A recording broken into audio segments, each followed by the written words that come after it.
नमस्कार, साझा न्युजमा यहाँहरूलाई हार्दिक स्वागत छ। साझा न्युजमा हामी दिनभरिको नयाँ अपडेटको साथमा उपस्थित भएका छौँ। आउनुहोस् सुरु गरौँ। पाल्पामा बन्द रहेको अक्सिजन प्लान्ट पुनः सञ्चालन।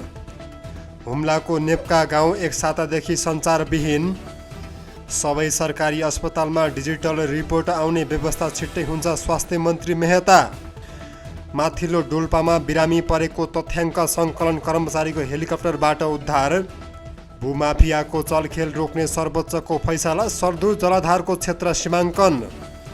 जाजरकोटमा ग्यास लिक भएर आगलागी 3 जना घाइते। तटस्थ रहेर काम गर्ने सभामुख अर्यालको प्रतिबद्धता। मसिस र सिङ्गापुरका मन्त्रीहरूसँग परराष्ट्र मन्त्री खनालको भेट। भारतीय सङ्गीतकी महान गायिका आशा भोस्लेको 92 वर्षको उमेरमा निधन। राष्ट्रपतिसँग राष्ट्रिय सभाका अध्यक्षको भेट।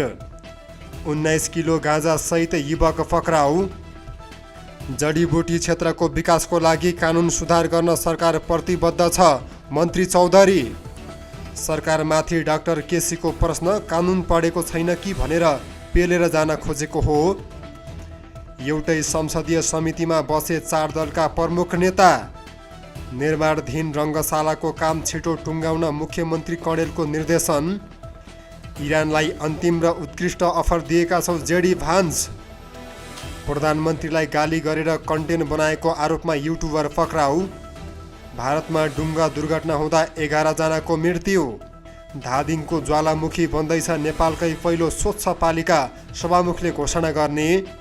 पाकिस्तानको मध्यस्थतामा इरान र अमेरिका बीच 15 घण्टाभन्दा लामो प्रत्यक्ष वार्ता, महत्त्वपूर्ण विषयमा अझै मतभेद। र वैज्ञानिकहरूद्वारा कलटिङको समस्या समाधान, खुल्यो सुरक्षित खोप बनाउने बाटो।